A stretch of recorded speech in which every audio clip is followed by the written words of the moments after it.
भाई सबकी स्माइल नहीं आ रही बढ़िया वाली।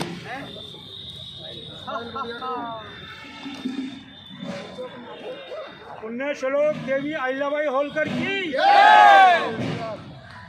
एक बार और। पुण्य श्लोक देवी अहिल्याबाई होलकर की। संध्या समय देखा एक पड़ाव डाला था पूना जाते हुए कि एक 8 साल की बालिका मंदिर में भगवान शिव का पूजन कर रही है। मंत्र मुग्ध हो गए मल्लाराव, ये लड़की ही मेरे पुत्र की। वो लिस्ट हो देख हमारे लोगों का नाम होगा, नहीं वो नहीं होगा। शिक्षक होने के नाते मैं एक बात और कहना चाहूंगा कि हमारे समाज की जो सामाजिक आर्थिक स्थिति है उसमें शिक्षा रामबाण औषधि है। बाबा साहब अम्बेडकर ने कहा शिक्षा वो शेरनी का दूध है जो पिएगा वो धाड़ेगा, और शिक्षा ऐसा साधन है जो संजीवनी बूटी की तरह है, जो आपको एक नहीं अनेकों लाभ देगी, एक नहीं अनेकों लाभ देगी। समाज में आपको स्थान। खजाने में 16 करोड़ रुपए थे, 16 करोड़ रुपए उन्होंने जनता बना। क्रिकेट में चाहे 12, 14, 15 कितने भी खिलाड़ी हो, कैप्टन होना जरूरी है। स्कूल में चाहे 14,000 बच्चे हो, प्रिंसिपल होना जरूरी है। ये संगठन, आप ये कार्यक्रम देख रहे हैं, समय अम्बेडकर भवन में मौजूद है। अब तक ये कार्यक्रम बादली रामबेटी मंदिर के अंदर में हुआ है। आज इतनी भीड़, इतनी व्यवस्था, अपना अनुशासन देखते हैं। ये कैप्टन, ये प्रेसिडेंट साहब जिन्होंने सभी लोगों का टीम का सहयोग लेके ये बेहतरीन कायम आयोजित किया। आज के कार्यक्रम पे प्रकाश डालिए प्रधान जी। और आज का जो कार्यक्रम है इसमें बहुत ही सराहना किया है हमारे समाज के जितने भी लोग आए, और ज्यादा से ज्यादा संख्या में लोग आए। पिछली बार से इस बार और डबल भीड़ थी, और सभी ने जो है मंच की, खाने की व्यवस्था के बारे में भी सबने जो है अच्छा रिजल्ट दिया है कि आप बहुत अच्छे रूप से काम को संभाल रहे हैं, और ये समाज को आगे ले जाने का काम हम एक युवक युवती परिचय सम्मेलन तो करते ही है। शादियों जो बच्चे होते हैं उनके लिए, बाकी उनके जो पेरेंट्स हैं उनको भी साथ में एक दूसरे से मिलने का, वातावरण करने का, एक दूसरे को समझने का पूरा यहाँ पर मौका मिलता है। और हमारे पास जो है अभी हमने पता किया था तो 1500 से 1600 बच्चों के बायोडाटा भी आए हमारे पास, और कोई 70-75 बच्चे जो है ऐसे भी आए जिन्होंने यहाँ पर प्रोग्राम में अपना इंट्रोडक्शन दिया है, और जो एजुकेशन में टॉप कर रहे हैं, कोई 95% लाया है, कोई 98 लाया है, उन बच्चों को भी बुलाकर के हमने सम्मानित किया है। और यहाँ पर ये हमारे प्रोग्राम के माध्यम से ये 17 सालवा प्रोग्राम है, तो सभी ने इतना सराहना किया है। और हम इसी प्रोग्राम के साथ साथ अपने सारे समाज को, पाल, बघेल, धनगर समाज, ये तीनों लोग गढ़िया कास्ट से ही हैं। टाइटल अलग अलग एरिया क्षेत्र वाइज जो है यूज करते हैं, बाकी ये पाल, बघेल, धनगर तीनों ही जो है गढ़िया समाज से। तो हम चाहते हैं कि सारा समाज मिल करके, एकजुट होकर के अपनी हिस्सेदारी जहाँ भी जो भी आवश्यकता है उसको जो है अपना संगठन दिखा करके और अपने अधिकार को लेने का काम करे। तो बिना नाक लपेट के कहता हूँ, सच में इस बार का प्रोग्राम पिछले 3 साल के मुकाबले वाकई भव्य है। बहुत ज्यादा लोगों की अपार संख्या मुझे भी दिखाई दे रही है। तो 2 महीने से मैं दर्शकों को बता दूं कि मीडिया वाले प्रेसिडेंट साहब भूप सिंह का इंटरव्यू लेने के लिए समय मांग रहे थे, पर ये जगह जगह अपने बघेल समाज के लोगों को इन्फॉर्मेशन देने के लिए बैठे, कहीं वृंदावन, मथुरा, पता नहीं कहा कि भैया हम ये प्रोग्राम कर रहे हैं। तो हम ये माने कि सारा क्रेडिट भूप सिंह को मिलना चाहिए या ये टीम वर्क है? सारा क्रेडिट भूप सिंह को नहीं मिलना चाहिए। भूप सिंह तो अपना काम कर ही रहे हैं, और भूप सिंह के साथ साथ जो है ये हमारी पाल, बघेल, धनगर समाज सेवा समिति की जो पूरी टीम है, ये पूरी टीम ही काम कर रही है, तन मन धन से, हर तरीके से। और ये जो है हमने इस बार जो है पूरा दिल्ली, NCR, आगरा, अलीगढ़, एटा, मथुरा, वृंदावन, और ये पानीपत, सोनीपत और रोहतक, ये सारे एरियाओं में जो है ना इतना भ्रमण किया है। सब जगह यूपी, हरियाणा, राजस्थान, सभी जगह, राजस्थान भी पाली डिस्ट्रिक्ट तक मैं गया हूँ, जहाँ मैंने अपने पंपलेट भी दिए, कुछ मौजूद लोगों को कार्ड भी दिए, और हमने मध्य प्रदेश, पंजाब में भी है, और काफी लोग आए भी है हमारे पास जो है। तो मुझे बहुत खुशी हुई है कि जहाँ जहाँ मैं गया हूँ वहाँ सभी जगह से 2-2, 4-4 लोग लेकर के अपने साथ आए, और हमारी दिल्ली और NCR की भीड़ तो पूरी है ही है। तो इसलिए मैं धन्यवाद करता हूँ अपने सभी आने वाले अतिथियों का, और मैं अपने जितने भी कार्यकर्ता हैं हमारी समिति के, उनका भी धन्यवाद करता हूँ कि सभी ने बड़े मन से, तहे दिल से इस प्रोग्राम को सराहना किया, और इसमें सभी ने अपनी हिस्सेदारी ली, चढ़ बढ़ के भाग लिया और बहुत अच्छा रूप दिया। तो मुझे सभी से वाहवा मिली, इससे मेरी हिम्मत प्रधान एक शक्ति पिता ताकत समाज होता है। मैं पुरुष होने के नाते आपका इंटरव्यू ले रहा हूँ, आप पुरुष प्रधान होने के नाते आदि आबादी का क्या योगदान रहा है इस बार के कार्यक्रम को सफल बनाने में? आदि आबादी का योगदान क्या रहा है? आदि आबादी का योगदान तो ऐसा है कि कुछ परसेंट लोग जो है इन चीजों को समझ नहीं पाते हैं, मतलब ना उनके लिए रहता है कि पता नहीं किस स्वार्थ से हो रहा है, क्या हो रहा है। कुछ लोग धीरे धीरे जो एक बार आ जाता है ना, वो दोबारा 4 लोगों को और लेके आता अभी है। सबकी चेतना जागृत नहीं सबकी हुई है। चेतना जागृत होने में थोड़ा सा समय लगेगा। कुछ लोग जो है इन चीजों को समझ चुके हैं और यही चीज समझाने के लिए, ये चीज बताने के लिए हम ये प्रोग्राम रखते हैं और हर साल ये प्रोग्राम करते हैं। महीनों तक इसमें हम प्रयास करते हैं अपना काम धंधा छोड़ करके कि समाज में चेतना आए। समाज के बच्चों को मंच पर बुलाते हैं तो बच्चों में भी एजुकेशन लेने की, पढ़ने की होड़ लगे कि पढ़ाई है कि एजुकेशन आखिर क्या चीज है। इसकी वजह से हमें कितना बड़ा मान सम्मान मिला, मंच पर उनको बुला के इसीलिए सम्मानित करते हैं कि उनका उत्साह बढ़े और आगे वो प्रयास करें शिक्षा लेने का। अंतिम बात की तरफ आते हैं। लाखों करोड़ों लोग आपको देख रहे हैं, लाखों हजारों बघेल समाज के लोग आपको देख रहे हैं। शिक्षा को लेकर आप क्या अपील करना चाहेंगे अपने समाज के लोग? शिक्षा को लेकर के अपील ये है कि शिक्षा तो वो चाबी है जो कि शिक्षा के बगैर कुछ भी नहीं है। आज के टाइम में जितनी भी चीजें सारी ऑनलाइन हो गई है, सारी जो है कंप्यूटर सिस्टम हो गया है। पहले के टाइम में लोगों के पास शिक्षा नहीं होती, तो इसलिए लोग कहते थे कि भाई ये समाज सबसे पीछे है। पीछे रहने का कारण है धन है, पर धन शिक्षा के बगैर धन को प्रयोग नहीं कर सकते हम। धन को कहाँ यूज करना चाहिए, हमने जो कमाया उसे कहाँ इस्तेमाल करना चाहिए, उसको हम कैसे आगे ले जाएं, कैसे उसमें बढ़ोतरी करें, वो नहीं कर सकते। पहले के अनपढ़ लोग थे, गाय भैंस बकरी चराने वाले लोग जो है धन कमा कमा के जो है और मटके में दबा करके जमीन के अंदर रखते थे, ठीक है। जब उसको मटके में दबा करके जमीन के अंदर रखोगे तो वो धन बढ़ेगा कहाँ से? जितना है उतना ही रहेगा। आज के लोग जो है जो धन कमाते हैं, 1 पैसा कमाते हैं तो 2 पैसे का काम कर देते हैं। 1 बीघा जमीन खरीदेंगे, उसके बाद थोड़ा धन होगा तो 1 बीघा और खरीद लेंगे। तो धन को बढ़ाने का तरीका एजुकेशन एक ऐसी चीज है।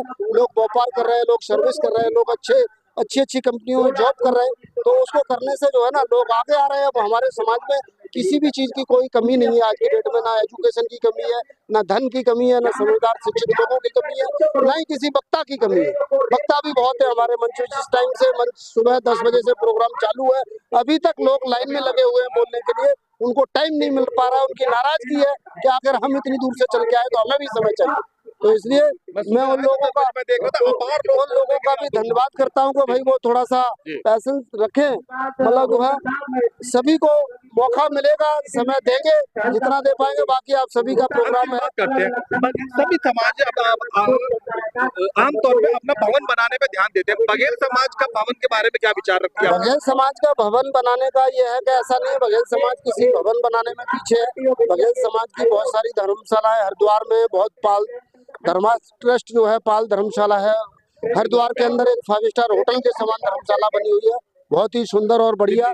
और हमारी दिल्ली में भी जो है एक सुल्तानपुरी में जो है धर्मशाला है, और बाबा खुशहाली महाकाली मंदिर भी है बहुत बड़े लेवल में। उस एरिया का नंबर 1 मंदिर है, मतलब जो है वो भी सब बघेल समाज ने बनाया है। और वृंदावन में जाएंगे तो वृंदावन में भी हमारी धर्मशालाएं अनेक सारी बघेल समाज के नाम से धर्मशालाएं हैं। गढ़ पे जाएंगे तो गढ़ में धर्मशालाएं। कोई ऐसी जगह नहीं है जहाँ हमारी देवी अहिल्याबाई जी 100 कुएं खुदवाए थे, वो उन्होंने जो काम उस टाइम किया था उसको ये समाज अब जिंदा करने का काम कर रहा है। कुछ सातिर लोगों ने उनके कामों को हड़प लिया था, उनको दबा दिया था। अब दोबारा से ये समाज जो है धर्मशाला है, मंदिर, अनेक सारी चीजें समाज के नाम से बना रहा है, जगह जगह बना रहा है। किसी भी चीज में आज की डेट में ये समाज पीछे नहीं है। जय हिंद, जय भारत। आइए करोल बाग में मौजूद है, अंबेडकर भवन मौजूद है, पाल बघेल धनगर समाज का कार्यक्रम है। 3 पीढ़ी के लोग मौजूद है। ये है प्रधान जी, ये रहा इनका सुपुत्र सचिन, भविष्य में क्या होगा ये जाने। और ये रही तीसरी पीढ़ी, आप देख सकते हैं 1 2 3 तीन पीढ़ी मौजूद है। 3 पीढ़ी के लोग आपके इस समाज की सेवा करते हुए यहाँ पर मौजूद है। युवा पीढ़ी के लिए क्या कहना चाहते हैं? ये मैं अपनी युवा पीढ़ी को भी शिक्षा दे रहा हूँ और ये कह रहा हूँ कि कभी भी बच्चे आने वाले टाइम में अगर आप आलस में रहेंगे, अपने घर तक सीमित रहेंगे, तो समाज के बारे में कैसे काम करेंगे। जो आदमी समाज के लिए करता है ईश्वर उसके लिए कुदरती करता है। तो इसलिए समाज हित में, देश हित में हमेशा सोचते रहिए और इसमें कार्य कुछ न कुछ करते रहिए। तो मैं अपने पोते को भी अभी से जो है मंच साझा साझा करवा रहा हूँ और बड़ा गौर से सुन रहा है मेरी बात को वो, और अभी से उस तरफ जो है ध्यान दे रहा है। और आगे आने वाले टाइम में ये हम लोगों से भी कई गुना चढ़ बढ़ के समाज के लिए भाग देगा और कोई न कोई अच्छा वक्ता, अच्छा लीडर अपने आप में, या अच्छा अफसर या अच्छा अधिकारी जरूर बनेगा।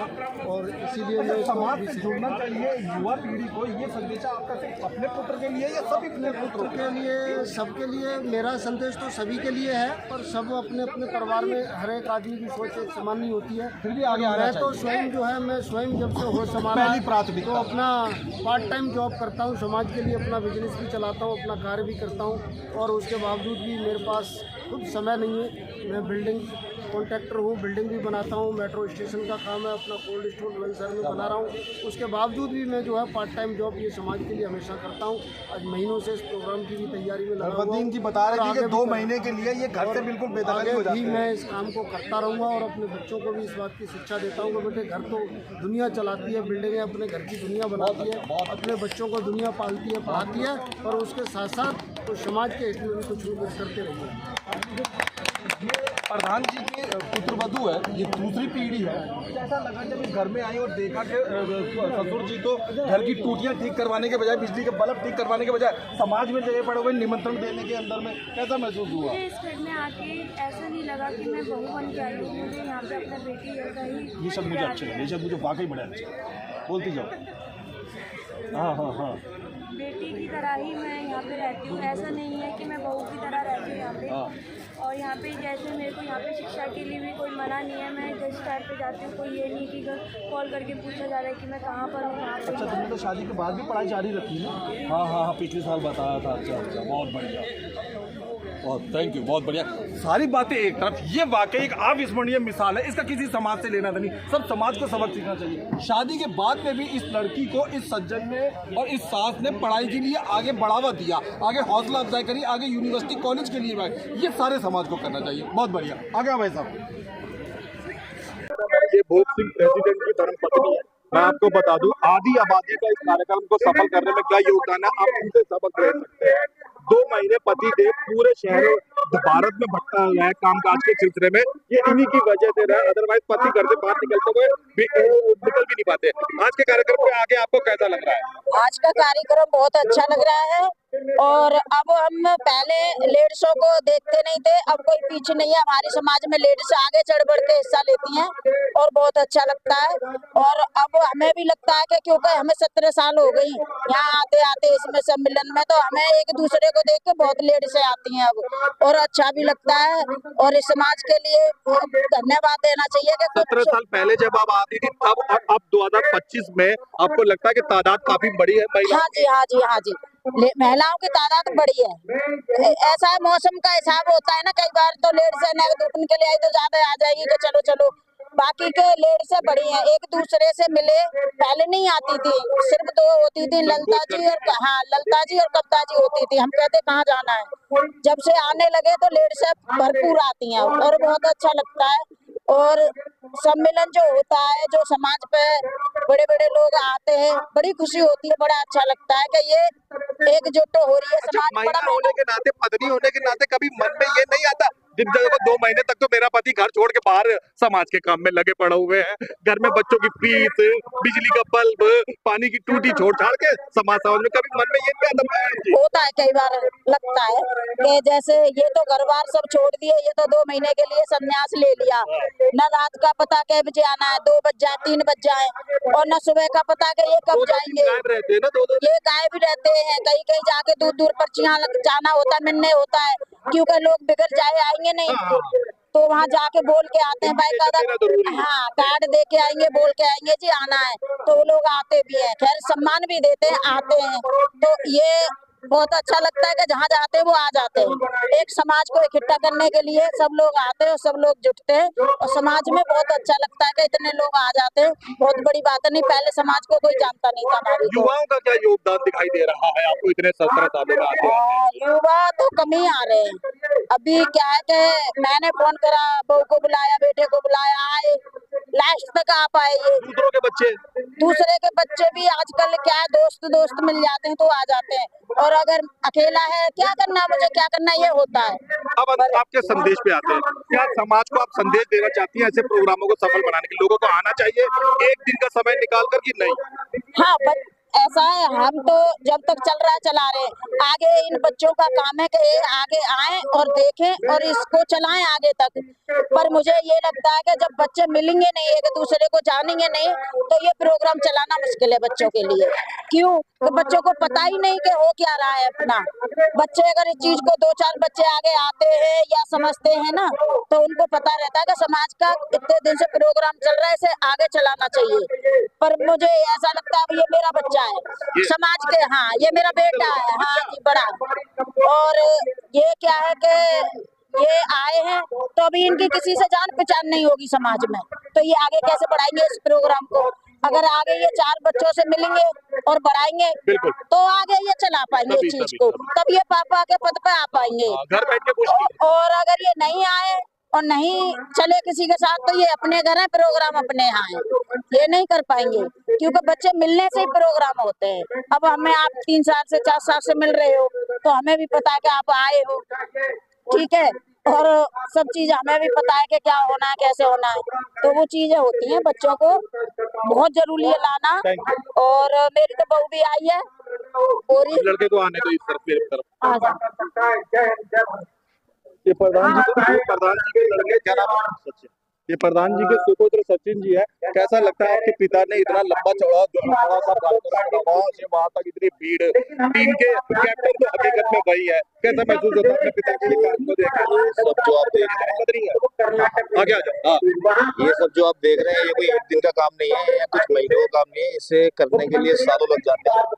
और इंसान कोई एक नहीं, मैं ये नहीं कहूँगा खाली फादर का काम इसमें अकेले आकर वो कर लेंगे, कई लोगों का रोल रहता है उसके अंदर। तो करते इस चीज को 3 साल हो चुके हैं, 17 साल हो चुके हैं। तो एक बंदा यहाँ पर अगर खड़ा भी हुआ है तो खाली ऐसा नहीं है कि एक बार में उन्होंने अटेंड कर लिया, एक बार में उनको इन्विटेशन दिया। काफी टाइम लगता है, काफी 4-4 बार बोलना पड़ता है। एक बार फोन करा, फिर दोबारा याद दिला, फिर दोबारा याद दिला। जो भी टीम यहाँ पे है, जो भी सदस्य आए हुए हैं, वो कोई ऐसा नहीं है कि आसपास के हैं या बगल के या पड़ोस से होकर आए होंगे। ऑलमोस्ट जो बंदे हैं वो कोई हरियाणा, इंडिया, भारत, पंजाब, हरियाणा, राजस्थान। बिल्कुल वो करना आसान नहीं है। वो बहुत मुश्किल बात है कि आप इतना ज्यादा गैदरिंग कर रहे हैं और इतने लोगों को साथ लेके चल रहे हैं, तो उसके लिए सालों लग जाते हैं, सालों की मेहनत है। कहना आसान है कि हाँ एक ये मंच है और इतने लोग आए हुए हैं। युवाओं को क्या संदेश देना चाहोगे प्रोग्राम को शामिल होने के लिए? अगले साल फिर उससे अगले साल भी प्रोग्राम हो रहा है। जिस हिसाब से मैं भी एक युवा हूँ और जो मैं देख रहा हूँ, तो जो हमारी यंग जनरेशन है उसे अपने इतिहास के बारे में पता होना चाहिए कि हाँ अगर आप यहाँ आते हैं तो काफी चीजें आपको समझने को मिलेगी। आपको पता चलेगा एक्चुअली कि हमारे समाज में भी किस लेवल पे और किस दर्जे पे लोग बैठे हुए हैं, जो हमें शायद पता भी नहीं है। अगर आप गैदरिंग नहीं कर रहे हैं, आपस में बातें नहीं कर रहे हैं, तो आपको अपने समाज के बारे में पता ही नहीं है कि आपको है किस लेवल पे। सिर्फ आप आ रहे हैं और समझ कुछ नहीं रहे हैं, देख कुछ नहीं रहे हैं, तो फिर वो चीज में टल जाती है मतलब एक तरीके से। तो मुझे लगता है कि यूथ को आना चाहिए, घर से निकलना चाहिए। आप निकलोगे तो देखोगे। बहुत बढ़िया, थैंक यू। आओ इधर, क्या नाम है?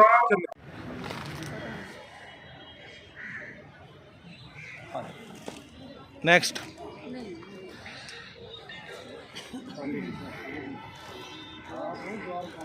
नहीं पागल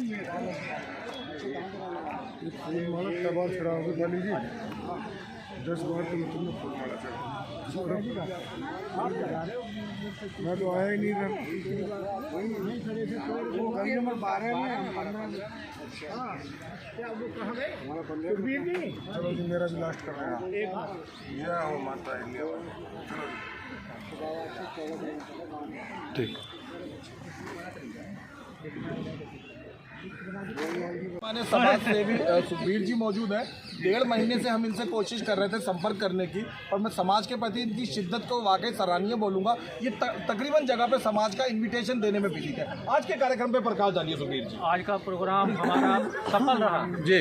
सफल का मतलब यह है कि हमारे इस प्रोग्राम को 17 साल हो गए करते हुए, और देखिए ये प्रोग्राम दिल्ली एनसीआर और मैं कहता हूँ और 100-200 किलोमीटर के एरिया में इस प्रोग्राम को 17 साल हो गए, और प्रोग्राम हमारे समाज के एक तरीका से मतलब बंद हो चुके हैं। लेकिन ये हमारा प्रोग्राम एक ऐसा जो साल में एक बार होता है, और हम इसको बड़े लगन से, बड़ी मेहनत से समाज के जो बुद्धिजीवी लोग हैं, समाज के जो धनवान लोग हैं, उन सबको हम आमंत्रित करते हैं, और वो हमें सहयोग भी देते हैं तन से, मन से, धन से।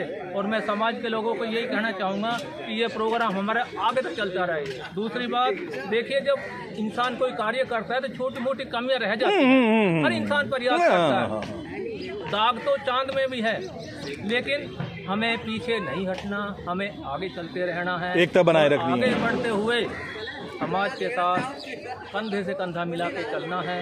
और हमारे समाज में जो त्रुटियाँ हैं, आज वैसे मुझे मौका नहीं दिया गया थोड़ा बोलने का, लेकिन हम थोड़ी बहुत कमियाँ थी, वो अगर वो कह दी जाती समाज के सामने तो थोड़ा और जागरूकता बनती, लेकिन उतना नहीं हो पाया। लेकिन हम आगे प्रयास करेंगे और हमारे समाज के अगर आगे भी कहीं कोई मीटिंग होगी, हम उसमें जो समाज के अंदर दोष हैं, जो कमियां हैं, उनको सुधारने का प्रयास करेंगे।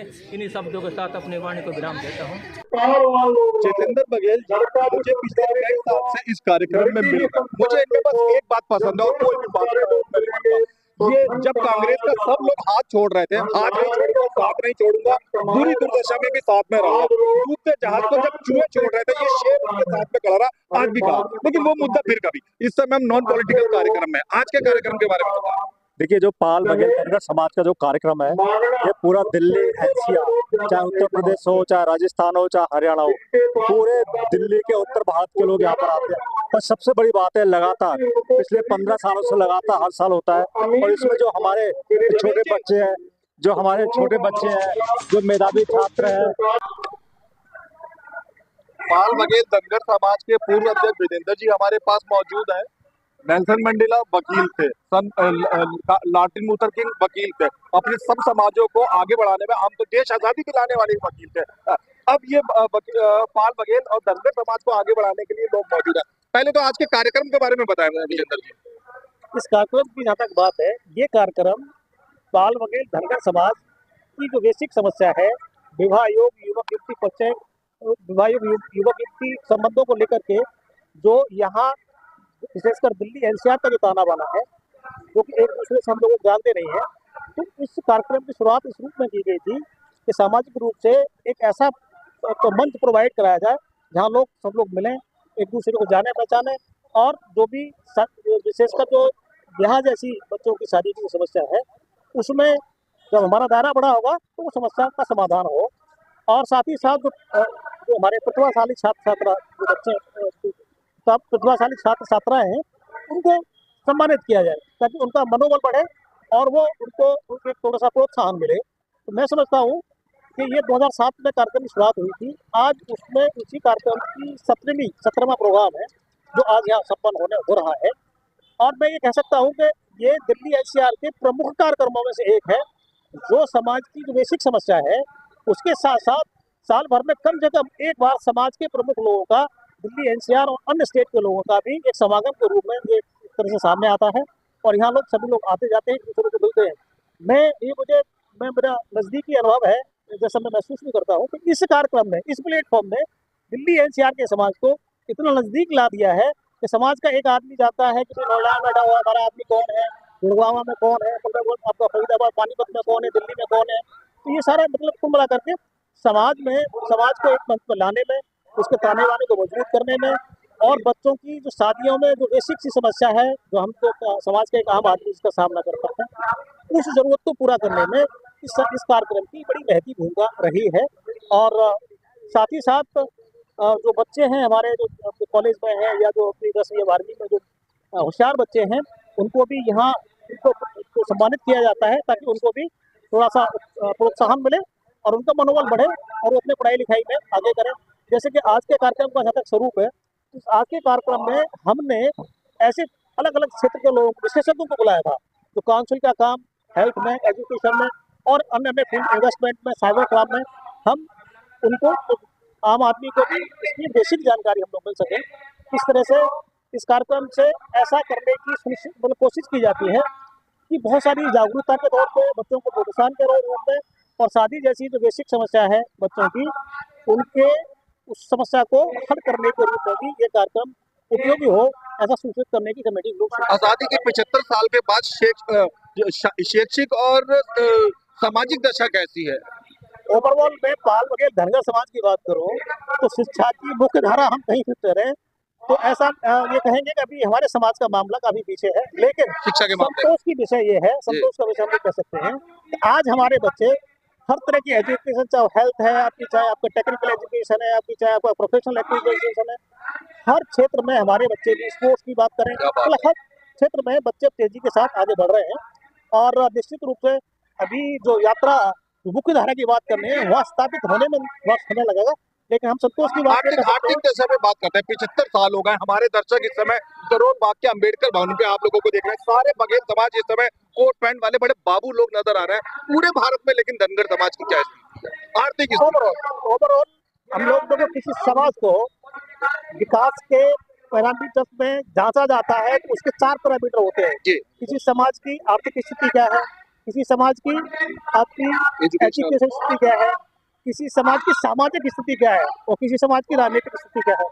लेकिन ये सारी चीजें इवन जो है एक बार सामाजिक स्थिति जब तक मजबूत नहीं होती किसी समाज की, जब तक एजुकेशन के साथ साथ उस समाज की राजनीतिक स्थिति मजबूत न हो। तो जहाँ तक राजनीति की बात करें समाज की, तो राजनीतिक रूप से ये समाज अभी कुछ नहीं बहुत कुछ है। अच्छा, और उसको मुख्य धारा में राजनीतिक रूप से लाने के लिए अभी काफी लंबी यात्रा तय करना बाकी है। लेकिन दिल्ली में कोई एमपी, कोई विधायक आज की तारीख में इस सरकार में इस वाले कार्यकाल में हमारे समाज का दिल्ली की बात करें तो न कोई आप निगम पार्षद है, लेकिन पहली वाली सरकार में एक निगम पार्षद रहे हैं और एक एमएलए थे संघ बिहार से। लेकिन आज की एमएलए थे पहले, अब नहीं है। अब और आज की वर्तमान स्थिति है कि न तो हमारा कोई एमएलए है न कॉर्पोरेटर, एमपी तो बिल्कुल भी नहीं। एमपी तो छोड़ो, देश में एक ही कमाल हो गया यार, ये तो वाकई कमाल हो गया। हालांकि मैं बताऊं, मैं बचपन से पाल बघेल समाज के बीच में रहा हूं और आर्थिक रूप से मजबूतों में मानता हूं, कोई दुर्बल नहीं मानता। आर्थिक रूप से मजबूत इतना मजबूत है कि ये समाज जो ना स्वावलंबी समाज है, अपने दम पर जीने वाला समाज है। लेकिन टाटा मियाँ और आपका अनिल अंबानी भी रहे, गुजारा अपने दम पर करने वाला समाज है। लेकिन बहुत अच्छी आर्थिक स्थिति है ऐसा हम कहें, ऐसी बात नहीं है। लेकिन ओवरऑल ठीक है, सबका गुजारा होता है। अब आ जाते हैं महिलाओं के ऊपर, क्या लेकिन इनकी परंपरा थोड़ी सा तरीका दूसरा, एक खास प्रकार की योजना लागू करना पे ज्यादा जोर देते हैं। आज के कार्यक्रम में आके आपको कैसा लगा? सबसे पहले तो मैं नावेद खान जी का, उनकी मीडिया टीम का, ताजा खबर, मेट्रोजन न्यूज, आशा शर्मा जी का आभार व्यक्त करता हूं कि आप लोग जब भी सुनते हैं कि पाल बघेल धनगर समाज का कार्यक्रम है, आप लोग यहाँ आते हैं। ये समाज अपना पैसा एकत्र करता है और हम लोग जब राजनीतिक रूप से अपना विश्लेषण करते हैं तो पाते हैं कि अगर समाज हमें मजबूत ना करे तो शायद हमारा कोई कहीं स्थान नहीं रहेगा। मैं 2009 में जब लोकसभा चुनाव लड़ा तो मेरा एक ही सपना था कि कम से कम दिल्ली के अंदर हमारी जो कुछ समस्याएं हैं जिन्हें कोई नहीं उठाता, जैसे यहाँ पर महिलाओं की संख्या दलितों से, पिछड़ों से ज्यादा बुरी है। महिलाओं को अगर वोटर पेंशन दिया जाए तो वो दहेज के लिए जलाई नहीं जाएंगी, वो अपनी पूरी पढ़ाई पूरी करेंगी और बहुत सी समस्याएं हैं। ये एक समाज का मंच है जिस मंच से मैं बात को आगे बढ़ाता हूँ कि सबसे पहले जब हम लोग राजनीति के रूप से मजबूती चाहते हैं तो हमारा कोई नेता नहीं होता, इसलिए हमारा नेता न होने की वजह से हमें दूसरे समाज के नेताओं को बुलाना पड़ता है, वो नेता बनते हैं। हमारी अपनी पार्टी है राष्ट्रवादी पार्टी, जो पूरे उत्तर देश में 15 लोकसभा चुनाव लड़े और दिल्ली में भी अब चुनाव लड़ेंगे। मैं दिल्ली प्रदेश अध्यक्ष होने के नाते इस समाज से आग्रह करता हूं कि कम से कम जहां जहां आप लोग राजनीतिक मनो इच्छाएं रखते हैं वहां पर अपने उम्मीदवारी दाखिल करें। अगर कोई पार्टी टिकट नहीं देती तो हम पूरी तरह साथ हैं। निगम चुनाव सबसे पहले अभी तो 2027 उत्तर प्रदेश में जब हम देखेंगे, उसको देखते हुए दिल्ली के अंदर पूरी अपनी रणनीति बनाएंगे। और जो हमारे समाज में बहुत जरूरी चीजें हैं, चाहे शिक्षा की जहाँ तक बात है, सरकारी स्कूल लगातार बंद किए जा रहे हैं, प्राइवेट स्कूलों में फीस बहुत महंगी हो रही है, नौकरी में इतने धोखे दिए जा रहे हैं। एक पूरे देश में परीक्षा होती है जो सीबीएसई बोर्ड के डिप्टी सेक्रेटरी की भर्ती के लिए पूरी परीक्षा होती है, इंडिया लेवल पर छटनी होती है। छटनी के बाद 5 बच्चे इंटरव्यू में आते हैं और इंटरव्यू क्रॉस करने के बाद कह दिया जाता है पद समाप्त कर दिया गया। ऐसे लोगों के लिए मैं सिर्फ एक ही बात कहूंगा, इस देश में जो लोग इस तरह से बच्चों का मनोबल तोड़ रहे हैं, उनके लिए बुरी खबर ये होगी कि जिस दिन समझ में आ जाएगा, ये समाज इस सत्ता को उखाड़ फेंकेगा। और जो मान सम्मान के लिए जरूरी है कि हमें हमारे हक दिया जाए, जिसके लिए हम लोग लड़ रहे हैं वो हमको मिले। मैं हर जगह एक ही कहता हूँ बात कि ये छोटी सी जिंदगी है प्यारे, इसमें कभी खुशी कभी गम होता है और सच्चाई का साथ तो वो देते हैं जिनके जिगर में दम होता है। बोल भारत माता की जय। और मैं समाज के लिए मैं मंत्र को अपनाया है, अंधविश्वासों को अपनाया है, पाखंड को अपनाया है, पत्थरों में जाके भगवान ढूंढते फिरते हैं। तो बाहर कार्यक्रम के अंदर बढ़ चढ़कर योगदान भी देते हैं और साथ में दिमाग में कांटे हुए तंत्र मंत्र धर्म कांडों से बाहर आओ, पाखंड से बाहर आओ, आकर के तरक्की हो जाएगी। बहुत बड़ा टाइम नहीं है। अभी भी अगर हम नहीं कहते तो कभी नहीं कह पाएंगे साथियों कि जिन ताकतों ने 3000 साल पहले आकर के यहाँ आपको जातियों में बांट कर टुकड़ों में बांट कर आपको कमजोर किया, आपके द्वारा की जाने वाली रिसर्च को पीछे कर दिया और वो रिसर्च को नकल करके उसके यूरोप के लोगों ने और वो तरक्की कर ली और हम गुलाम बन गए। साथियों आपको सोचना पड़ेगा, करना पड़ेगा, नहीं करना पड़ेगा तो आपकी पीठ दुनिया हम सबको मूर्ख कहेंगे। मैं चाहता हूँ कि श्रृंखला में मैं भाई शोषण नहीं होना चाहिए और हम इस शोषण को रोकने के लिए समाज के माध्यम से ही हम लोगों को ये जागरूक करते हैं और हमारी जागरूकता इसलिए अधिक से अधिक लोगों के अंदर पैदा हो रही है। इसके लिए हम जगह जगह समाज के लोग प्रोग्राम करते हैं और ये निरंतर आगे बढ़ रहा है। समस्या हमारी अटूट है और निरंतर हम इसमें लगे हुए हैं और आप भी बात कीजिए, आपने हमारे कई प्रोग्राम अटेंड किए और मैं जानता हूँ आप भी हमारे साथ तहे दिल से जुड़े हुए हैं और हम चाहते हैं कि हमारे समाज की आवाज उन नेताओं और ठेकेदारों के पास जानी चाहिए जिनके कानों पे जू नहीं लगती और हम चाहते हैं आपका चैनल ये बखूबी से निभा सकता है। कोई भी समाज तब तक प्रगति नहीं कर सकता जब तक महिलाओं का आधी आबादी का योगदान ना हो। महिलाओं का कार्यक्रम में कैसा योगदान रहता है? इस समाज को मिलनी चाहिए। आप भी देख रहे हैं किसी भी महिला और जो कि हमेशा हो चुकी है कि महिलाओं को योगदान धीरे धीरे उन्होंने खत्म कर दिया। मैं काउंटर मेंबर हूँ, लेकिन आज जिस स्थिति में खड़ी हूँ वो बेहतर होने लगी है। जिस उद्देश्य के लिए कार्यक्रम ज्योति परिचय सम्मेलन वो माई चटनी बात को हो चुका है। चीज को लेकर हम खत्म हो चुकी है। कुछ नहीं कहूँगी, महिलाओं को हर्ष है हमारे समाज में। मैं हर बार आपसे शेयर यही कहती हूँ कि महिलाओं की कोई उज्जवल स्थिति 70 साल के मुकाबले अगर आप देखें आजादी के बाद में तो लड़कियों की शिक्षा की स्थिति है। शिक्षा की स्थिति में बहुत सुधार हुआ है पर फिर भी उतना सुधार नहीं। इस समाज में महिलाओं के लिए बहुत ज्यादा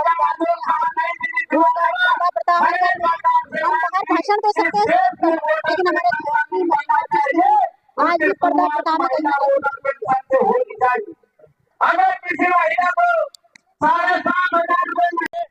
पुलिस को देख हमारे लोगों का नाम होगा, नहीं वो नहीं होगा।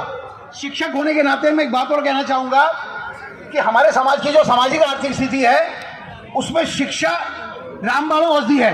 बाबा साहब अम्बेडकर ने कहा शिक्षा वो शेरनी का दूध है जो पिएगा वो धाड़ेगा और शिक्षा ऐसा साधन है जो संजीवनी बूटी की तरह है जो आपको एक नहीं अनेकों लाभ देगी, एक नहीं अनेकों लाभ देगी। समाज में आपको स्थान चाहता हूँ कि वो मांग करे कि हमारे आधार कार्ड में जिस तरह जन्म तिथि लिखी गई इसी तरह जाति और कैटेगरी लिख दी जाए जिससे नौकरी के लिए जाते समय जाति प्रमाण पत्र बनाने में दलाली न देनी पड़े।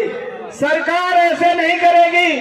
सरकार का जब लगातार आप विरोध करेंगे और उनकी बेइज्जती करेंगे तब शायद उनके कान में जू रहेगी। मैं चाहूंगा डॉक्टर साहब से विशेष अनुरोध है मेरा समय काट दिया जाए। यहाँ जो महिला नेता बैठी है उनको जरूर समय दिया जाए। मैं अपनी बात यही समाप्त करता हूँ। एक बार जोर से बोले देवी